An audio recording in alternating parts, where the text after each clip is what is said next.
ये नहीं कि हम आपको कह रहे कि आप सब काम काज छोड़कर अपना और खाली बैठ जाओ और माला फेरते रहो, नहीं।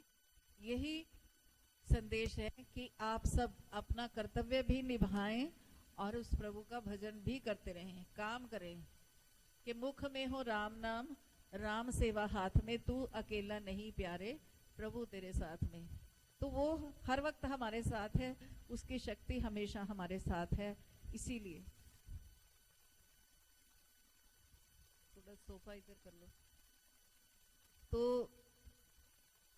जो भी भजन हम करें वो मन से करें,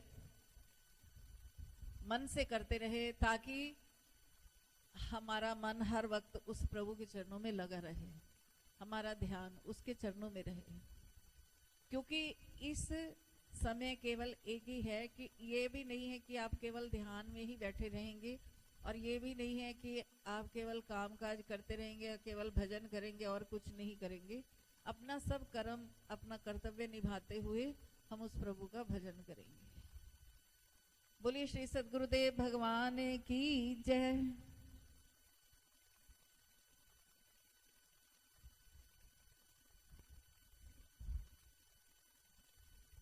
आप लोग बैठ जाइए या कुर्सी लेकर यहाँ आगे बैठिए।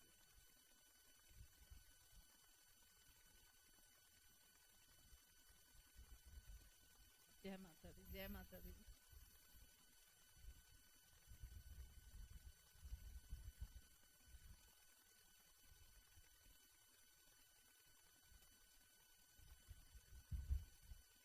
इसको या तो इधर रखो ना, सामने मुंह नहीं दिखाई दे रहा हम लोगों का।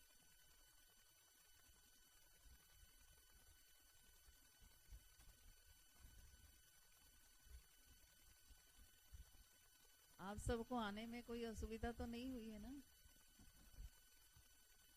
जब भजन चलेगा तब करना, जो बात कर रहे हैं तब मत उसको करना। हमारी यही मंगल कामना है कि आप सब स्वस्थ रहें, खुश रहें, तंदुरुस्त रहें। क्योंकि जान है तो जहान है। अगर आप में जान होगी तभी आप भजन कर पाएंगे, तभी सिमरन कर पाएंगे, अपना कोई काम काज कर पाएंगे। तो वो ध्यान हमने सबसे पहले रखना है कि जो ये मानुष देह हमें मिली है, इसको हमने किस तरह से इस्तेमाल करना है। इसका दुरुपयोग नहीं करना है, इसको दाग नहीं लगाना है, इसको नाम के भजन से, साबुन से धोते रहना है। तो गुरु का आदेश क्या है? कि यही आदेश है सदगुरुदेव का कि इस काल में, इस संकट काल में, इस समय में केवल हम भजन करें। अगर हम एकांत में हैं तो पहले तो लोग स्पेशल जाते थे एकांत में भजन करने के लिए, जंगलों में चले जाते थे साधना करने के लिए। और हमें तो मौका मिल गया है, घर में बैठे ही एकांत मिल गया है, तो क्यों ना हम घर में ही भजन करें। ये भी नहीं है कि सारा दिन भजन ही करना है, अपने अपने जितने भी घर के सदस्य हैं वो भूखे बैठे रहे और काम काज ना करें। अपना काम भी करते रहें और साथ साथ भजन भी करते रहें। हम भजन गाते ना कि सीताराम सीताराम सीताराम कहिए, जाहि विधि रखे राम ताहि विधि रहिए। कि वो जिस हाल में रखे उसी में रहना है। क्योंकि ये सब हम लोगों के भी प्रारब्ध हो सकते हैं ना, कि हो सकता है पहले से हमारे लिखा हुआ है कि हमने ऐसा समय भोगना है, तो उसको हमने रो कर या संताप करके नहीं भोगना है। उसको कैसे भोगना है? अपने मन में उच्च धारणा करके पॉजिटिविटी लानी है, अपने अंदर सकारात्मक शक्तियां जागृत करनी है कि हमें ये प्रभु ने समय दिया है भजन के लिए, अच्छा समय मिला है। नहीं तो हम दुनिया के झमेलों में इतना फंसे हुए थे, हमें अपने आप के लिए सोचने का समय ही नहीं मिलता था। सारा दिन गधे की तरह लगे हुए हैं काम करने, केवल एक पैसे की होड़ में लगे हुए हैं। कहते धन कमाओ, लेकिन उतना जितना हमें चाहिए, पेट भरने के लिए चाहिए। ये नहीं कि दिन रात हम एक ही होड़ में लगे हैं कि बस हमें पैसा कमाना, पैसा पैसा पैसा। ऐसा नहीं, क्योंकि साथ तो कुछ भी नहीं जाना, सब कुछ यहीं रह जाना है। चाहे घर, मकान, कपड़ा लत्ता, भोजन, सब कुछ यहीं रह जाना है।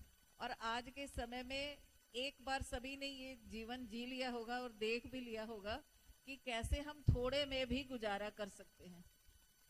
केवल जितनी जरूरत है हमें उतना ही हमें चाहिए। अब धन एकत्रित करके क्या करेंगे, अगर जीवन ही नहीं रहेगा तो वो किस काम का धन, वो धन किस काम का जो सिर्फ बैंक में पड़ा रहे, जमा रहे और हम खर्च ना करें। तो ऐसा धन कमाने का कोई लाभ नहीं। लाभ किस चीज का है कि जो हम खर्च कर सके, जिसको हम किसी अच्छे शुभ कर्म में खर्च कर सके। नहीं तो एक इंसान के लिए केवल अपना जीवन अर्चन करने के लिए, पेट भरने के लिए कितनी चाहिए? अगर आप 1 करोड़ कमाते हो दिन में, तब भी आप 2 रोटी खाओगे, और 100 रुपया कमाते हो तब भी 2 रोटी खाओगे। उतनी ही खाओगे ना जितनी पेट में आएगी। ये तो है नहीं कि हर वक्त आप नोट बिछा के सोए रहोगे। तो इसलिए हमें प्रभु ने ये समय दिया है, माता रानी की कृपा से ये हमें समझ में आया है और आना चाहिए हर एक को।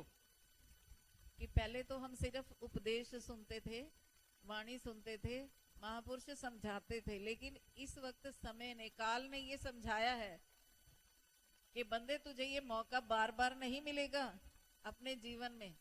अपने अहम को छोड़कर, अपने अहंकार को छोड़कर हम उसकी भक्ति में लग जाएं, उसको याद करें। जो ये कहते हैं कि प्रभु कहाँ है, कुछ नहीं है, भगवान नहीं है, उनको भी अब भगवान की याद आने लगी है, क्योंकि वो तो हर पल हर क्षण है। कोई ऐसा समय नहीं है कि जहां वो नहीं है। जिस वक्त, जिस काल में, जिस स्थान में, या किसी भी स्थान में, या किसी के मन में, कोई ऐसा नहीं है कि जहां वो नहीं है। वो तो घट घट व्यापक है। चाहे उसको आप सदगुरु कह लो, चाहे इष्ट कह लो, चाहे भगवान कह लो, ईश्वर कहो, किसी भी रूप में उसका भजन करो, लेकिन वो है तो एक ही है। आप वाहेगुरु वाहेगुरु करते हो तब भी वही है, आप सदगुरु सदगुरु कहते हो तब भी वही है, आप जय माता दी कहोगे तब भी वही है। जिस तरह हम सभी भोजन करते हैं ना, तो आपके पास वो आटा कहाँ से आता है? जो हम रोज रोटी पकाते हैं, खाते हैं, वो कहाँ से आता है? वो क्या है? गेहूं बोई जाती है, गेहूं की फसल होती है, और वो ही गेहूं का दाना निकलता है, वो पिसता है, उसी दाने से आटा भी निकलता है, उसी से सूजी भी निकलती है, उसी से मैदा भी निकलता है, उसी में से आ रहा है ना। तो वो असल में उसका जो असल है वो क्या है? अगर हम देखें कि वो असल तत्व क्या है, वो है वो गेहूं का दाना। वो गेहूं जिसी से आटा बना के हम रोटी खा रहे हैं, वो अनाज कि जिसको हम किसी भी रूप में, तो वो ईश्वर क्या है? वो किसी भी रूप में है, चाहे इंसान के रूप में है, पशु है, पक्षी है, और ये 84 तरह की जो योनियां बनाई गई हैं, ये क्या है? ये सब उसी के द्वारा निर्धारित हैं, और इनमें केवल अपने कर्मों के द्वारा इंसान भोग भोगता है। लेकिन जो हमें ये मानव शरीर मिला है, ये मानव देह मिली है, ये भगवान ने, जब हम कहते हैं ना कि अब बस हो गई, तो हमें ये मिलता है नर तन, बड़े भाग्य से। ऐसे ही नहीं मिल जाता। जब हम बहुत अच्छे शुभ कर्म करते हैं, सब अपने कर्मों का भोग करने के पश्चात हमें ये मानव देह मिलती है, और ये मिली है तो हमें सदगुरुदेव यही समझाते हैं, महापुरुष यही समझाते हैं, हमारे वेदों की वाणी यही समझाती है कि तू इसका सही इस्तेमाल कर, क्योंकि देवी देवता भी तरसते हैं, क्योंकि केवल यही शरीर है जिसके द्वारा हम मोक्ष प्राप्त कर सकते हैं, इस आवागमन के चक्कर को मिटा सकते हैं। जिस परमात्मा का हम अंश हैं, उस परमात्मा में मिलने के लिए, उससे सकारात्मक साकार रूप में उससे मिलन करने के लिए, साक्षात्कार करने के लिए कि हम कौन हैं। जब तक इंसान को समझ नहीं होती तो वो क्या कहता है? कोहम कोहम कोहम, कि मैं कौन हूँ, मैं कहाँ से आया हूँ, क्या करने आया हूँ। एक मन में एक भटकन सी लगी रहती है हर वक्त कि भगवान है क्या, कहाँ है, कैसा है, कैसा रूप है उसका। तो ये जो हम तस्वीरें देखते हैं एक काल्पनिक है। वो कैसे है कि जिसने जिस रूप में उसको देख लिया वैसे उसकी तस्वीर बना ली। असल में वो क्या है, वो एक शक्ति है, वो एक पुंज है, वो प्रकाश है। कहते सदगुरु का स्थान कहाँ है? सदगुरु का स्थान आत्मा में है। वो ये नर तन जो आप देख रहे हो, नर शरीर जो देख रहे हो आप, ये परमात्मा ने इस्तेमाल करने के लिए एक चोला धारण किया हुआ है, वो हम सबको मार्गदर्शन देने के लिए। लेकिन ये केवल ये शरीर ही सदगुरु नहीं है। असली सदगुरु तो हमारी अंतरात्मा में वास करता है, जो हमें हर वक्त प्रेरित करता है। अच्छा बुरा कर्म जब भी कुछ हम करते हैं वो हमें प्रेरणा देता है कि नहीं ये गलत है, ये सही है। ये हमारी अंतरात्मा, जो अंतरात्मा जो हमारी उस परमात्मा का अंश है। हम केवल एक शरीर नहीं है। तो अपने उस आत्मा और परमात्मा का जो हमने मेल करना है उसको साक्षात्कार करना है। वो साक्षात्कार किससे है हमारा? वो परमात्मा तो हमारी आत्मा में है। हमने किससे साक्षात करना है? अपने आप से। किसको मिलना है? अपने आप को। जो ये कह रहा है मैं, ये मेरा, ये हाथ मेरा, ये शरीर मेरा, ये आंखें मेरी, मुंह मेरा, ये पति मेरा, ये पुत्र मेरा, ये बालक मेरा, तो वो मेरा मेरा, ये घर मेरा, परिवार मेरा, जो कह रहा है परिवार मेरा, तो वो मेरा कहने वाला है कौन? जब हम इस पर विचार करने लगते हैं, जब सदगुरु की शरण में आते हैं, तो हमें इन सब बातों का एक निष्कर्ष निकलता है और हमें पता चलता है इन सब बातों का कि असल में है क्या। कहते भगवान है क्या? वो भगवान जो पंच तत्व का बना हुआ ये पुतला, ये मानव शरीर है, उसी में वो भगवान बैठा है। जिस तरह ये मंदिर बना है, ये आप देख रहे हो ना, ये हॉल बना हुआ, 4 दीवारी, इसमें पंखे लगे, सब कुछ लगा है। लेकिन ये मंदिर कैसे है? क्योंकि यहाँ पर क्या है? भगवान की मूर्ति स्थापित है, इसलिए इसको हम मंदिर कहते हैं। और यही 4 दीवारी में अगर सब बैठ जाते हैं, एक घर बस जाता है, परिवार रहता है, तो उसको हम क्या कहते हैं? घर। तो वो 4 दीवारी से मंदिर नहीं है, 4 दीवारी से घर नहीं है। वो किससे है? जैसे घर में जितने व्यक्ति रहते हैं आपस में मिलजुल कर, तो वो घर है। इसी तरह जैसे ये मूर्ति स्थापित है, इसी तरह ये जो हमारा पिंजरा है, शरीर है, इसके अंदर जो हमारे परमात्मा का वास है, वो ही हमारा मन मंदिर है। उस मन मंदिर के अंदर वो है। आप भले ही ना मानो कि वो नहीं है, लेकिन वो है। आप मानोगे तब भी है, नहीं मानोगे तब भी है। लेकिन जिस दिन आपका साक्षात्कार हो जाएगा, तब अपने आप ही, कहते जब तलक है भेद मन में कुछ नहीं बन पाएगा, बीज फलता है सदा मिट्टी में मिल जाने के बाद। जब अपनी मैं को मार लोगे, अपने आप को नहीं देखोगे, केवल उसको देखना शुरू करोगे। कहते खराबी किसमें? अगर हमें साफ दिखाई नहीं दे रहा तो वो खराबी किसमें है? वो वस्तु में नहीं है, वो खराबी हमारी आंख में है, वो देखने वाली नजर में है। जब तक आंख में मोतियाबिंद होगा तो हमें कुछ भी साफ दिखाई नहीं देगा। और फिर हम क्या कहते हैं कि सदगुरु की शरण में चले जाते हैं, अपने उस मन के मैल को धोने के लिए, अपने आप को पहचानने के लिए सदगुरु की शरण में जाते हैं। जब हम सत्संग करते हैं, सत्संग सुनते हैं, बैठते हैं, भजन करते हैं, तो उस सत्संग, उस भजन से हमारे मन का मैल धुलता है, हमारी अंतरात्मा में स्पष्टीकरण होता है। वो कैसे? कि हमें वो चीज जो धुंधली दिखाई दे रही थी वो साफ दिखाई देने लग जाती है। कि जिस तरह डॉक्टर के पास जाकर दवाई डालने से, आंख की सफाई करने से, या जो मोतियाबिंद आया है उसको हटाने से, ऑपरेशन करने से वो साफ हो जाती है नजर, तो क्या हो जाता है? तो फिर सदगुरु क्या कहते हैं? ज्ञान का चश्मा चढ़ा देते हैं। आंख में क्या लगा देते हैं? ज्ञान का चश्मा। तो उससे हमें साफ दिखने लग जाता है। अगर हमारी नजर साफ नहीं, तो उससे ज्ञान का चश्मा लगाने से हमारी नजर साफ हो जाती है। तो वो कैसे? कि वो भजन, वो सिमरन, उसी से हमारे ये मन का आंतरिक मैल धुलेगा। जैसे हम वस्त्र धो लेते हैं साबुन से, सर्फ से, उसी तरह हम अपना जो मन है उसको भजन से धोते हैं। आप कृपया बैठ जाइए, जो सुन रहे हैं उनको सुनने दीजिए, बैठ जाइए। तो ये भजन ही हमारा केवल एक आधार है जो हमारे साथ जाएगा, कि मुख से किया हुआ वचन और हाथ से किया हुआ दान ये कभी विफल नहीं होता, इसका फल हमेशा हमें मिलता ही मिलता है। और जो हम कर्म करते हैं उसका फल हमें ही मिलेगा। ये नहीं कि हम कर रहे हैं तो किसी दूसरे को मिलेगा, मैं करूं तो इनको मिलेगा, ये करे तो मुझे, ऐसा नहीं होगा।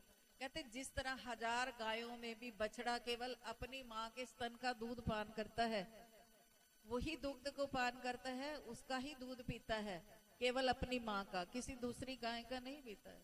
उसी तरह से हमारे हाथ से किया हुआ कर्म हमें ही प्राप्त होगा, किसी दूसरे को नहीं। अच्छा हो या बुरा वो भोग हमें ही भोगना है। जब हम मानव शरीर में आए हैं तो इसीलिए केवल संत सदगुरु हमें यही समझाते हैं कि अच्छा कर्म करो, शुभ कर्म करो, ऐसा कोई काम ना करो कि जिससे किसी के मन को दुख हो। ऐसा कोई कर्म ना करो कि जिससे किसी को दुख भोगना पड़े। अगर हमारे कारण कोई दुखी हो रहा है तो वो हमारे लिए पाप कर्म है। कि पुण्य और पाप क्या है? अच्छा कर दिया, किसी को सुख मिल गया तो वो पुण्य हो गया, किसी को दुख दे दिया तो वो पाप हो गया। इसलिए हमें इस चक्कर में नहीं पड़ना है कि हमें पुण्य कमाने हैं, केवल इसलिए हम भला करें कि पुण्य कमाने के लिए नहीं, हमें केवल शुभ कर्म करने हैं। बस यही सदगुरु की शरण में जाकर हमें प्राप्ति होती है कि अपने आप को हम पहचान जाते हैं, अपने आप से हमारी मुलाकात हो जाती है। कि दूसरों से तो हम मिलते रहते, लेकिन अपने आप को ढूंढने का, पहचानने का हमारे पास समय ही नहीं होता।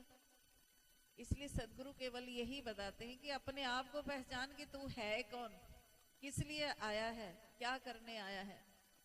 अगर हर व्यक्ति अपना अपना कार्य शुभ कर ले तो फिर किसी को समझाने की जरूरत ही नहीं पड़ेगी।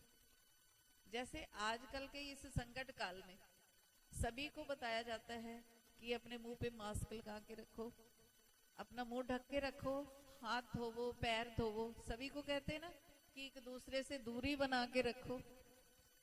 क्यों? क्योंकि ताकि वो नकारात्मक शक्ति हमारे पास ना आए। जो ये कहेगा कुछ नहीं होता, कुछ नहीं होता, कुछ नहीं होगा, तो जब होगा तब ही उसको पता चलेगा कि क्या होगा, क्यों होगा। तो इसी तरह से वो भगवान, वो पंच तत्व का शरीर जो भगवान ने हमें दिया है, कहते भा से भूमि, ग से गगन, वा से वायु और ना से नीर। जब ये 5 चीजें एक हो जाती हैं, वो 5 चीजें मिलती हैं, वो पंच तत्व का ये शरीर बना है। और ये मिट्टी है और मिट्टी में ही मिल जाना है, ये कुछ और नहीं है। इसने तो मिट्टी में मिलना ही है, लेकिन हमें जब तक मिला है उसका सदुपयोग करना है। वो कैसे? कि सदगुरु के बताए हुए मार्ग पे हमें चलना है, शुभ कर्म करने हैं, अपने आप को बुराई से बचा के रखना है, अपने आप को शुभ कर्मों की ओर प्रेरित करना है। कि ऐसा धन मुझे कमा के क्या करना है कि जिससे किसी का भला ना हो सके और मैं अपना भी भला ना कर पाऊं। इसलिए ये मौका बार बार नहीं मिलेगा। तो कलयुग केवल नाम आधारा, सुमर सुमर नर उतरे ही पारा। केवल यही सार है।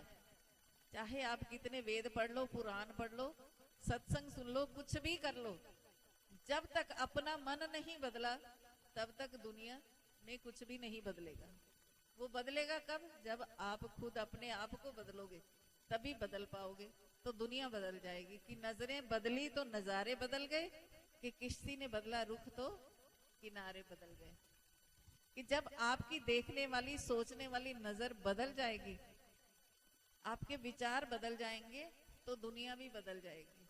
जब तक आपके विचारों में गंदगी है तो दूसरे के अंदर आपको शुद्धता नजर नहीं आएगी। कि सबके अंदर वो नारायणी शक्ति है, आप में भी वही शक्ति है, हम में भी वही शक्ति है, तो सब में वही समाया है, लेकिन उसे पहचानना है बस। वो एक ही है। जिस तरह ये विद्युत चल रही है, ये देखिए कितना बड़ा उदाहरण है हमारे सामने। ये पंखे चल रहे हैं, बिजली के बल्ब जल रहे हैं, ट्यूबलाइट जल रही है, एसी चलता है, कूलर चलता है, सब अलग अलग हैं, लेकिन कैसे चल रहे हैं? बिजली से। अभी बिजली चली जाए तो सब बंद, अंधेरा हो जाएगा ना। बस ऐसे ही उसकी शक्ति से ही हम सब चल फिर रहे हैं। कभी ये मत कहिए कि कहाँ है भगवान। बहुत से लोग सवाल करते हैं हमसे कि कहाँ है भगवान, देखा किसी ने, क्या हो जाएगा? लोग कहते हैं कि आपको क्या पता जी कौन बीमार है कौन सही है। ये सोच के चलो कि मेरे से मिलने वाला दूसरा व्यक्ति हो सकता है बीमार हो, इसलिए मैं अपना बचाव रखूं।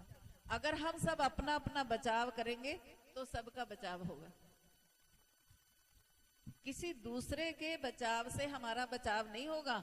आपको बचाने से मैं नहीं बचूंगी, लेकिन अगर हर व्यक्ति ये सोचे कि मुझे अपना नियम से चलना है, अपने आप को बचाना है, तो हम सारी दुनिया को बचा लेंगे। ये याद रखिए।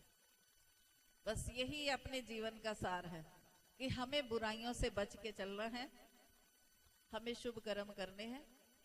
कोई कुछ भी करता रहे, किसी को समझाना हमारा फर्ज है।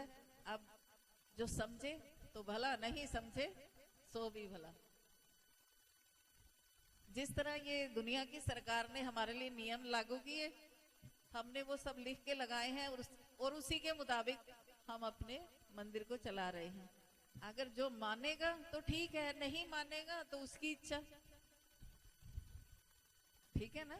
इसी तरह वो दुनिया की सरकार है, वो जो हमारी सरकार, जो हमारे अंदर बैठी हमारे को आदेश करती है हर वक्त, वो सरकार। तो उसने भी हमारे लिए ऐसे ही नियम बनाए हुए हैं कि ये बंदे बच बच के चल, बच के चल,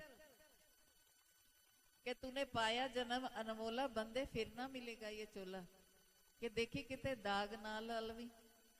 यही कहते ना सदगुरु की शरण में जब भी हम बैठते, वो यही कहते कि चोले नु पाया ते रखी तू संभाल के। अगर ये मानुष देह हमें मिल गई है तो इसे संभाल के रखना है, इसको व्यर्थ में गंवाना नहीं है। बस इतना ही हमने आपको समझाना है। वो चाहे आप व्हाट्सएप पे ऑनलाइन सुन लोगे तब भी वही है, यहाँ बैठ के सुनोगे तब भी वही है कि मिलना तो एक बार है, दर्शन तो एक बार है, उसके बाद तो फिर कहते जैसे हम परमात्मा की मूर्ति को एक बार देख लिया, जब मर्जी जी चाहे हम आंख बंद करते हैं, उसका ध्यान करते हैं, वो तो उसकी मूर्ति सामने स्पष्ट हो जाती है। वो एकाकार एक बार होता है, बार बार नहीं होता। इसी तरह बस आप अपने अंदर उसको खोजते जाओ, खोजते जाओ। कैसे कि वो भजन चलाते जाओ तो एक ना एक दिन वो आपको अपने अंदर ही मिल जाएगा, वो बाहर नहीं है। तो वो सदगुरु का वचन, वो महामंत्र क्या है? गुरु मंत्र यही है कि गुरु के आदेश का पालन करना, यही गुरु मंत्र है। उनके दिखाए हुए कहे हुए मार्ग पर चलना, यही सबसे बड़ा गुरु मंत्र है। कहते भजन तो करोगे, अगर आप राम राम कहोगे तब भी उस तक पहुंच जाओगे, राधे श्याम कहोगे तब भी उस तक पहुंचोगे, जय माता दी कहोगे तब भी उस तक पहुंच जाओगे, शिव शिव किया तब भी पहुंचोगे, वाहेगुरु वाहेगुरु तब भी वहीं पहुंचोगे। मंजिल तो एक ही है, रास्ते अलग अलग हैं। जैसे कोई 45 से आया, कोई मोहाली से आया, कोई चंडीगढ़ से आया, कोई कहीं से, कोई कहीं से, लेकिन पहुंचे कहाँ सारे? यहीं दरबार में। ऐसे ही जाना सबने वही है, उसके पास ही पहुंचना है। पर मरने के बाद पता नहीं कहाँ पहुंचोगे कहाँ नहीं, इसलिए जीते जी उसको मिलना है। ये मन में एक आस जगाओ कि हमने जीते जी उसको देखना है, उसको मिलना है, उससे बात करनी है, देखना है कि वो है क्या, क्या है आपके अंदर इच्छा कि उसको देखे। हम ये तो कहते कि आजा माँ दर्शन दे जा माँ, आजा माँ। कभी किसी को दर्शन मिला ऐसे कि साक्षात्कार हुआ हो, बातचीत हुई हो और उसका कहा हुआ वो सत्य हुआ हो? ऐसा साक्षात्कार होना चाहिए। वो स्वप्न वाला नहीं कि स्वप्न देखा बस हम खुश हो जाते हैं। अगर स्वप्न में देखकर हम आनंदित हो जाते हैं, पूरा दिन खुश रहते हैं, तो जब साक्षात्कार हो जाए तो फिर आप जीवन में कैसा आनंद होगा, ये तो जिसको अनुभव होगा वो ही बता सकते हैं। ये केवल दिखाने या समझाने की बातें नहीं है। जो ये दावा करते होंगे जी हम आपको दिखा सकते हैं, हम नहीं दिखा सकते, देखना आपको खुद पड़ेगा अपनी आंख से। सदगुरु क्या देंगे? सिर्फ आपको वो ज्ञान की नजर देंगे कि उसको देखने का, पहचानने का तरीका बताएंगे, बाकी देखना आपको खुद पड़ेगा। कि गुरु तो कोई भी हो सकता है जीवन में। गुरु का मतलब क्या कि टीचर जो हमें पढ़ाता है वो टीचर है, पढ़ाने वाला। हर सब्जेक्ट का अलग अलग टीचर होता है, उसी तरह। लेकिन सदगुरु कौन होता है? जो हमें अपने आप से मिला दे, हमारे अंदर के उस ब्रह्म से हमारा एकाकार करा दे, कि उस ब्रह्मानंद में हमें स्थित कर दे, स्थापित कर दे, बस वो ही सदगुरु है। तो आज के इस पावन दिवस पर ये सदगुरु के चरणों में बारंबार प्रणाम करते हुए कि हे सदगुरुदेव आपकी कृपा रहे, आपका मार्गदर्शन हमें सदैव मिलता रहे। कोई ऐसा समय ना हो कि जब मुझे आपका आभास ना हो, आपकी प्रेरणा मेरे पास ना हो, आपके कहे हुए शब्द मेरे अंतरात्मा में ना गूंजे। ऐसा कोई समय ना हो कि मुझे ऐसी प्रेरणा शक्ति दो कि मैं सदैव आपके दिखाए हुए मार्ग पर चल सकूं। आप मेरा मार्गदर्शन करते रहो और मैं सदैव ही उस प्रभु के चरणों में अपने ध्यान को टिकाकर प्रभु का भजन करता रहूं। बोलिए श्री सद्गुरुदेव भगवान की जय। अपनी अंतरात्मा में देखना तो आप रोज हमसे मिलोगे, रोज मिलोगे। कोई ऐसा दिन नहीं होगा कि शरीर भले ही कभी मिले चाहे ना मिले, लेकिन हम आपस में अवश्य मिलेंगे। जिस तरह इस वक्त हम एक दूसरे को देख रहे हैं, आप मुझे पूरा देख रहे हो ना, क्योंकि मैंने मास्क नहीं लगाया। मैंने अपने ऊपर उसके नाम का मास्क लगा दिया है, अपने चारों तरफ उसका घेरा बना लिया है, उसका कवच चढ़ाया हुआ है।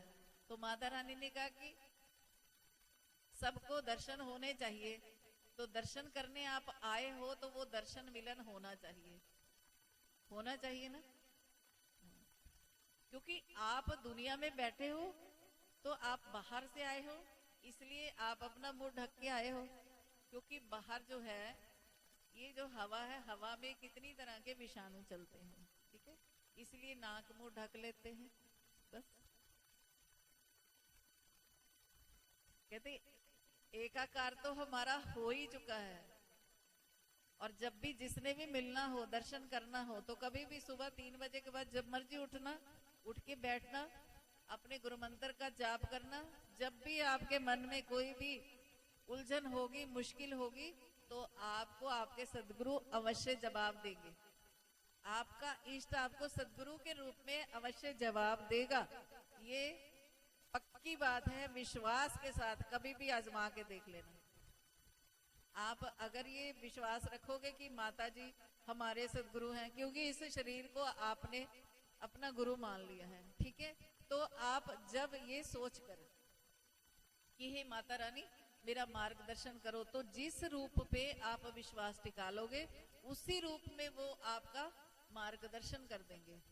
वो चाहे ये शरीर हो, चाहे भगत जी का शरीर हो, चाहे इनका हो, चाहे आपका, किसी का भी हो, चाहे किसी भी गुरु के रूप में, ठीक है ना। हम घर में जैसे तस्वीरें लगाते हैं, भगवान कृष्ण है, ठीक है, और रामचंद्र जी हैं या शिव जी है, तो तस्वीरें लगाते हैं। लेकिन जिसको हम अपना इष्ट मानते हैं, जिसका हम भजन करते हैं, जिसका हम नाम लेते हैं, वो उसी रूप में हाजिर हो जाता है। जैसे दैविक शक्ति एक ही है, वही नवदुर्गा का रूप धारण करती है। चाहे उसको आप मनसा देवी कह लो, चिंतपूर्णी कह लो, नैना देवी कह लो, वैष्णो देवी कह लो, ज्वाला देवी कह लो, कि जिस रूप में आप उसको पुकार लोगे, वो उसी रूप को धारण करके आपके सामने प्रत्यक्ष रूप में आ जाएगी। नैना देवी पे विश्वास रखोगे तो वो नेत्रों में आपको अपनी झलक दिखाएगी, अगर आप वैष्णो देवी कहोगे तो वो आपके मस्तिष्क में, आपके हृदय में वास करेगी, उसी रूप में दर्शन देगी, क्योंकि ये केवल हमारे मन का विश्वास है। लेकिन वो तो हर रूप में है, हर नाम में है, कि करोड़ों तेरे रूप है, करोड़ों तेरे नाम है, तेरे हर नाम को मैया जी प्रणाम है। वही हमारी गुरु माँ भी है, वही शिव भी बन जाती है, वो शिवा भी बन जाती है, वो कृष्ण भी है, वो कृष्णा भी है, वो ब्रह्मा भी है तो वो ब्रह्माणी भी है। वही शक्ति रूप में हमेशा वास करती है। जैसे हम दुर्गा स्तुति का पाठ करते हैं, क्योंकि हम दुर्गा के पथे पर चल रहे हैं तो इसलिए हम दुर्गा स्तुति का पाठ करते हैं। लेकिन उसमें भी सबसे पहले एक ही शब्द होता है कि भगवती, भगवान की भक्ति करो परवान तुम, अम्बे कर दो अमर जिस पे हो जाओ मेहरबान तुम। तो वो माँ जब आपकी भक्ति से प्रसन्न हो जाती है तो वो आपको भगवान का भजन सौंप देती है कि अब तू इस भगवान के भजन में लग जा, अब तू अपना मुक्ति के द्वार की तरफ चल, निभा ली वो दुनियादारी। तो हमें प्रभु भजन कब मिलता है? जब उसकी कृपा होती है। वो महामाया है, जब हम उस माया से निकलते हैं तो वो हमें मायापति के चरणों में बिठा देती है। लेकिन जब हम सीधे जाते हैं, सीधे चले हैं, तो रास्ते में कई बार क्या होता है कि मन भटक जाता है। वो माया है तो वो माया हमें घेरा डालती है और कई बार इंसान उस माया में उलझ जाता है। जो ये कहता है कि मैं केवल राम को मानता हूँ, शक्ति सीता को नहीं मानता हूँ, तो उसको राम की प्राप्ति नहीं होती। जो कहता मैं कृष्ण को मानता हूँ लेकिन राधा को नहीं मानता, तो उसे कृष्ण की प्राप्ति नहीं होती। उसी तरह जो कहता है कि मैं माता को नहीं मानता, मैं तो पिता को मानता हूँ, तो भी प्राप्ति नहीं होती। जब ये मातृ और पितृ शक्ति का मिलन होता है, दोनों शक्तियां एक शक्ति रूप होती हैं, तभी हमें ये मानव शरीर मिलता है। इस बात को हमेशा याद रखिए। और वो जो तत्व है वो प्रकृति है, वो शक्ति है, और वो पार ब्रह्म परमेश्वर वो शक्ति के अधीन है, और वो शक्ति उस परम पिता के अधीन है, क्योंकि प्रकृति उसके बिना नहीं चलती है और वो उस प्रकृति के बिना नहीं चलता है। तो इसीलिए उसको हम परमेश्वर कहते हैं। परमेश्वर मतलब जो परम ईश, जो सबसे ऊपर, वो पार ब्रह्म जिसको हम कहते हैं। गुरु के शरण में जाते हैं तब भी वही कहते हैं ना कि वो तुम्हें मैं पार ब्रह्म ले जाऊंगा। तो वो कैसे लेके जाएंगे? जाने के लिए मार्ग तो एक ही है। अब जब उस भव के सागर को पार करेंगे तो वो नाम का चप्पू तो चलाना ही पड़ेगा। चाहे सदगुरु के द्वारा जाओगे, चाहे इष्ट के द्वारा जाओगे, किसी के भी द्वारा जाओगे, तो वो नाम का चप्पू तो चलाना ही पड़ेगा। इसलिए क्या बड़ा है? प्रभु का नाम, परमात्मा का नाम। हम कहते हैं हम सदगुरु का भजन करते हैं, सदगुरु की शरण में जाते हैं, तो सदगुरु हमें क्या सिखाते हैं? कि सदगुरु ने सिखाया नाम हरि हरि ओम, प्रभु का है प्यारा नाम हरि हरि ओम। तो यही जपते हैं ना हम। तो जिसको जो अच्छा लगता है, जिसको आप इष्ट मानते हो, जिस रूप में आप मानते हो, बस उसका भजन करते जाओ। कि राम राम कहो, चाहे श्याम श्याम कहो, कृष्ण कृष्ण कहो, चाहे हरे राम कहो, किसी भी रूप में बस एक मंत्र पकड़ लो, एक नाम पकड़ लो और उसका भजन करते चले जाओ। सुबह शाम करो, हर वक्त करो। ज्यादा बड़े बड़े लंबे लंबे भजन जो मंत्र हम करते हैं वो किस लिए? अपने अंतरात्मा की, अपने शरीर की उन शक्तियों के लिए, उनके जागृत करने के लिए। तो लेकिन अगर आप केवल राम राम जपोगे तब भी उतना ही अधिक फल मिलेगा।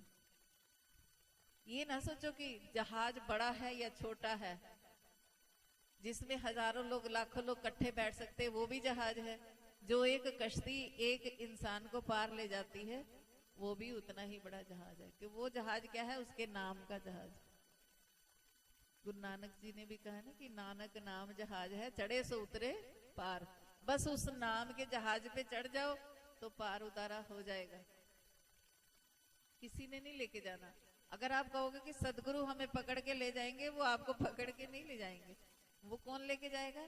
वो सदगुरु के द्वारा दिया हुआ वो नाम जो है, भगवान का नाम, वही पार लेके जाएगा। बस उसको नहीं छोड़ना है। गुरु के प्रति विश्वास, अपने इष्ट के प्रति श्रद्धा हमेशा बना के रखनी है, उसे छोड़ना नहीं है। चाहे भले कितनी मुसीबतें आए, कितने संकट आए, बस उसको नहीं छोड़ना है।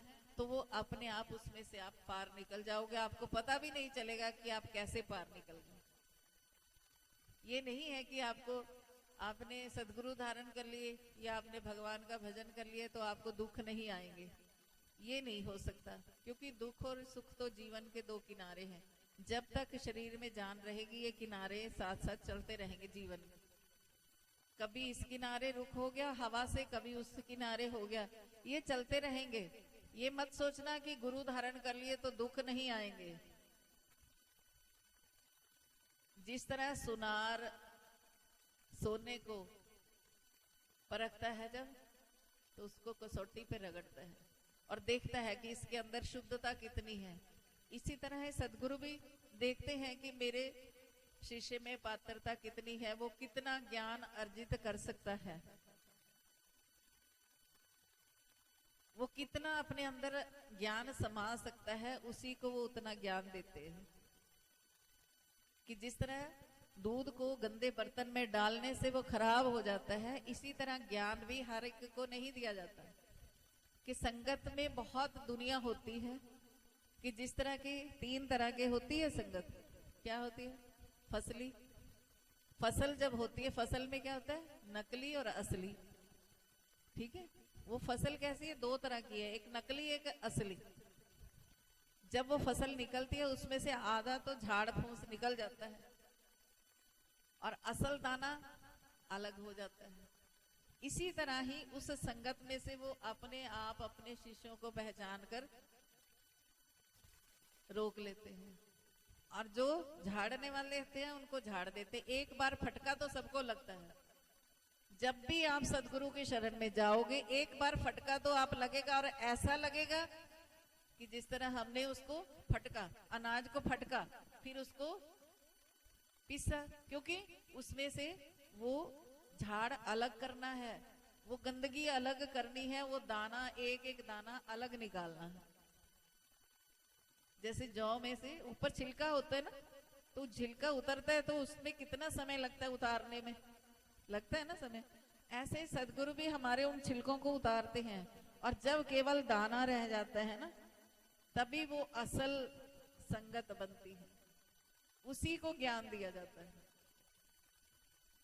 ज्ञान ऐसी वस्तु नहीं है कि जो कोई भी ले जाए।